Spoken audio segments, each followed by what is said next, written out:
Mike Flanagan has completely taken over the horror world, delivering some of the most unforgettable stories in both movies and TV. His unique approach has brought us terrifying characters, prove the genre is far from dead. One of the creepiest? The Angel from Midnight Mass, a winged creature with a story that left us all questioning what we just watched. Was it truly an angel, or something much darker, like a new take on the classic vampire? We're ready to break it all down, but before we get too ahead of ourselves, we have a very small request. If you like our content, please support us by subscribing to our channel. This is a small click for you, but for us, it means a lot. Thank you. Let's begin.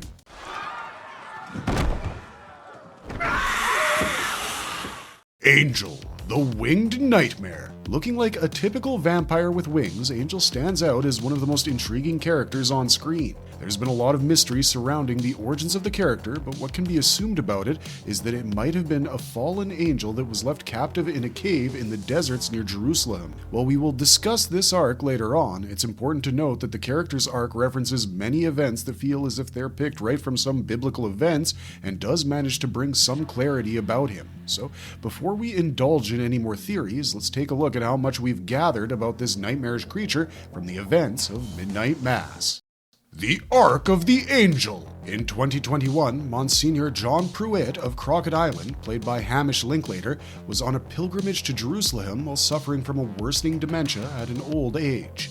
During his journey, he reached a cave unearthed by a sandstorm and wandered quite a bit away from Jerusalem. While he was looking around the cave using the light from a matchstick, it was here that the angel would attack him and immediately start feeding on his blood. In his half-dead state, Pruitt interpreted the creature he was seeing in front of him as an angel due to the wings and human-like appearance. Completely terrified by his discovery, he started praying the Lord's Prayer shakily, and this very move is what piqued the interest of the angel, and it started studying Pruitt. Now, what happened next could either be a discovery made by the angel to escape his present prison, or a feeling that the invocation presented to him was worship. The angel fed his blood to Pruitt, and Pruitt was instantly restored to his youthful self by the time the night was over and the sun shone bright. After observing the miracle, Pruitt instantly felt that he was indeed witnessing a miracle, and his belief that this was something that he had to bring to his home, Crockett Island, strengthened, and he was convinced to do just that. So he managed to bring the angel with him, and in order to hide him, used a trunk filled with soil and other religious antiquities, and also bribed several individuals to transport it with ease. Thus began the story of the mysterious events that transpired at Crockett Island as the priest returned with the angel to his hometown. Pruitt took on the alias of Father Paul Hill, a replacement for his older self, and once he was at Crockett Island, he knocked on the trunk to indicate that this first step was completed, while the angel knocked on it from the inside. It was only at night that Pruitt would release the angel in the dark landscape of the island, allowing the creature to embrace the very first touches of freedom. Eventually, Joe Colley and Warren Flynn were able to notice the dark shape that looked like an enormous bird and decided to point their torches at it, only to discover two glowing eyes that disappeared into the darkness of the night. However, the very first targets of the angel on the island would be the stray cat population, as their bodies were discovered across the town with the blood drained out. The entire community would be bewildered by the ominous visuals as the feline corpses popped up littered all over the beaches. But the angel wasn't going to stop at cats, and soon the prey got bigger as the angel continued his hunt in the dark, and this time it would be a human. This time round, the creature managed to lure a drug dealer by the name of Bull into an abandoned house by mimicking human voices, and then it killed him. Even though the presence of such a creature doesn't make sense, the townspeople had already started noticing the strange appearances, including Sheriff Hassan, who witnessed the angel's silhouette outside his son's bedroom while turning off the lights. A certain religious fervor grew in the town, and the people started talking about the mysterious events and how it was becoming noticeable that something was at play. Riley Flynn would be the very first to confront Pruitt about Joe Colley's disappearance, but before he could jump to conclusions, he would witness the angel in complete horror. The angel took the opportunity and attacked him, draining him and allowing him to turn into another undead. But the intention was to turn the entire population of the town into something like that, as Pruitt organized a ritual as a part of the Midnight Mass on Easter Sunday. The communion wine that was served to the townsfolk was poisoned to ensure their death and rise as immortal creatures who served the angel. Sturge would be the first to participate in this intake, and his sudden violent death caused quite a panic amongst the people. But before things could get any more chaotic, the angel made an appearance in front of them, clad in a golden chasuble. To mesmerize his audience, he popped out his wings with the complete span, and it did have a strong effect on these people. Sturge eventually revived as a vampire, and the congregation followed suit and consumed the poisoned communion wine, sticking to the blind faith, and then reawakened as the undead. But there were still a few who were absolutely shocked by this turn of events, and so Mildred Gunning reacted to all this horror by shooting Pruitt in the head. In turn, the angel snatched her up and took her into the night and presumably fed on her. But as the rest of the population descended upon the town, it turned into absolute anarchy. Some of the survivors decided to stop the creature before it could continue to spread its fear across the town. Warren Flynn and Lisa Scarborough decided to burn down the house where the angel would feed upon its victims and managed to scorch its wings, thus weakening it. Finally, Erin Green managed to injure him as the angel attacked her, and she used her knife to slice through the creature's wings as a final act of defiance. Now, the next morning, the individuals who had been turned into the undead were quickly turned to ash by the sunlight, while those who had healed due to the effects of the angel witnessed their ailments return. Particularly Lisa, who had regained the ability to walk due to the angel, feeling her paralysis return. Even though it's not entirely clear how the creature managed to survive, one of the clearest indications of this event was the effect on the townspeople. But the last thing that was seen of the angel was the creature's attempt to escape the sunlight by fleeing westward over the ocean. Maybe it managed to survive, and the effect on the townspeople was due to him losing control over the town. Biblical allusions. Yes, there are indeed several references to some vampirical settings being developed for the character, but you'd be surprised to know that series creator Mike Flanagan had some very interesting reference points. Well, most of us might have felt that the angel was some sort of vampire-like creature, particularly taking into consideration the similar effects of the creature. There's a chance that the creature might have indeed been an angel all along. Catholicism is riddled with events of the battle between good and evil, and even though the angel that we witnessed managed to bring doom to Crockett Island as pure evil, there are some interesting parallels he has to the true savior of Pruitt. Unlike Pruitt's savior, who was also tempted by the devil in the same desert as Pruitt, Pruitt accepted the false promise, and that eventually made him blind to both his own God and the truth. Particular instances from the Bible indicate the fear that the angels were able to invoke in the people and the particular tone that they used.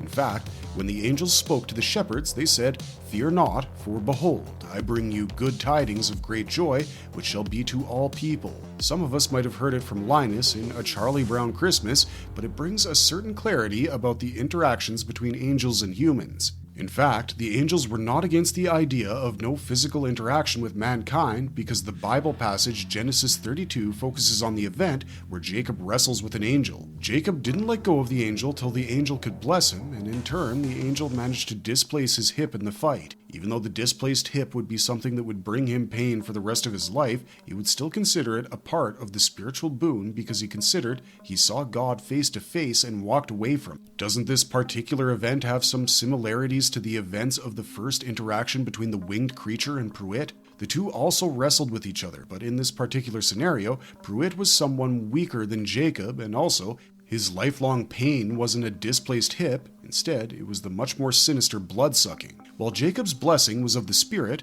Pruitt's blessing became of the flesh when the angel ended up feeding its blood to him. So what becomes a lot clearer is that there are various ways in which the angel could have been an angel, albeit simply a twisted rendition of the angel with various acts that have a dark parallel to the biblical angels. Now that we have some clarity about the sinister rendition of the angel that Midnight Mass represented, there's an interesting take that this angel might be amongst the ones who were thrown down to earth along with Satan. According to the events from the Bible, God cast Satan and the angels who fought with him out of heaven after he lost the war that he had waged against God. The text in question states, "And the angels who did not stay within their own position of authority, but left their proper dwelling, he is kept in eternal chains under gloomy darkness until the judgment of the great day." This punishment to angels is somewhat similar to the conditions that we saw the angel in before Pruitt ended up discovering him, but being a Catholic, he should have paid more attention to the passage from Revelation 12, which states, "And I heard a loud voice in heaven saying,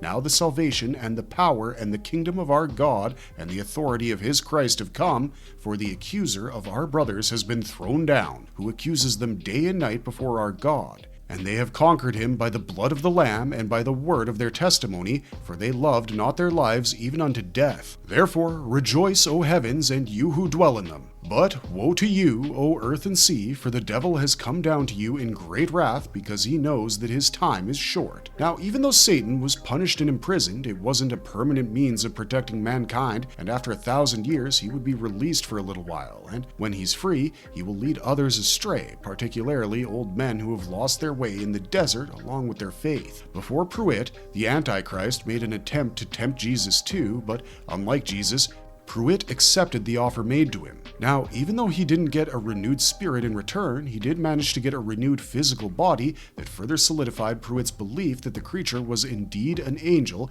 as it was a gift that only someone in the likes of Jesus or the Lord could provide him with. But he was led astray by this empty promise, a promise that went against the Catholic sacraments. Talking about the particular influence that was taken from the Bible, Flanagan stated that, "When I was a kid and in Bible study, the horror elements embedded in the Bible are impossible to ignore, and that's the thing. We were talking earlier today about something like this, where he was saying, oh, you've really connected horror and religion. I was like, not even a little bit.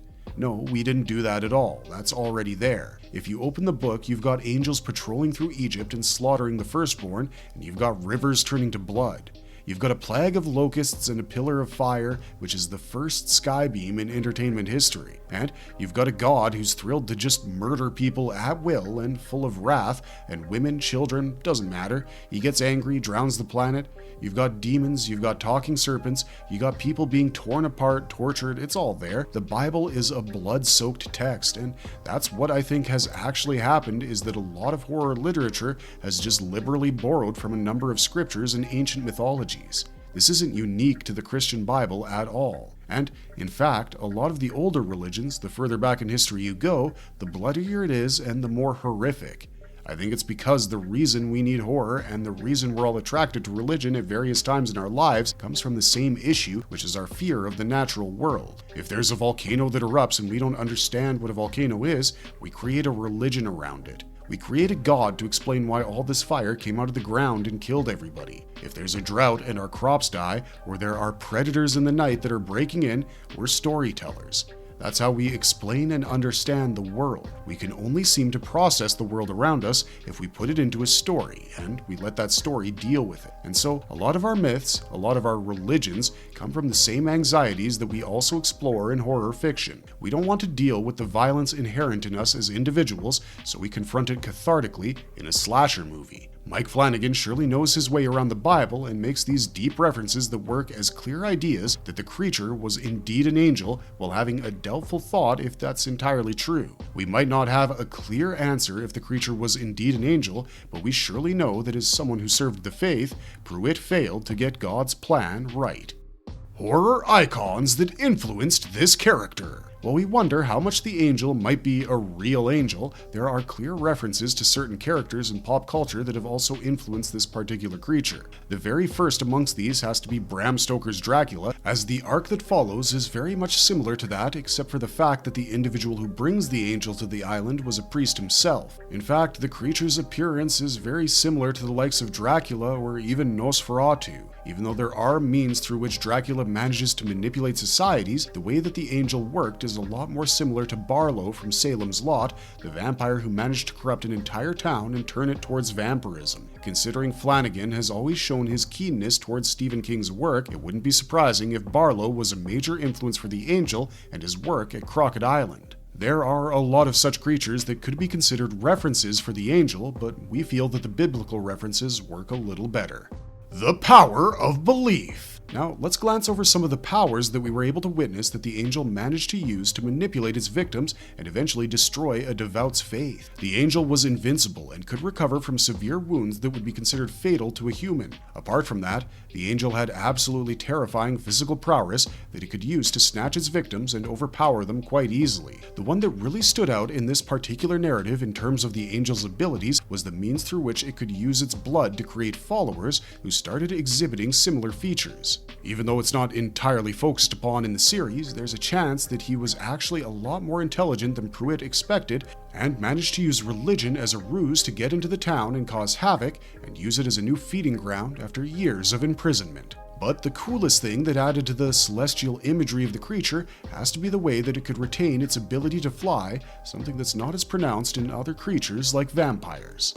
Marvelous verdict! It's amazing how Mike Flanagan managed to work the mysteries of the creature being an angel into the narrative while delivering an amazing story. If he had made it clear, then the story would have lost a certain aspect of the fear and thus made it a lot more obvious, working against the story. Do you think the angel will make an appearance in Flanagan's Dark Tower series like Barlow? Maybe the angel managed to survive like Tom Cruise's Lestat de Lioncourt from Interview with the Vampire. Or maybe we'll get a prequel to Pruitt and the angel's journey as they travel via a ship called the Demeter. That's all we got for you this time, but if you liked our content, don't forget to leave a like and subscribe to us if you haven't already. Otherwise, thanks for watching, stay safe out there, and have a marvelous day.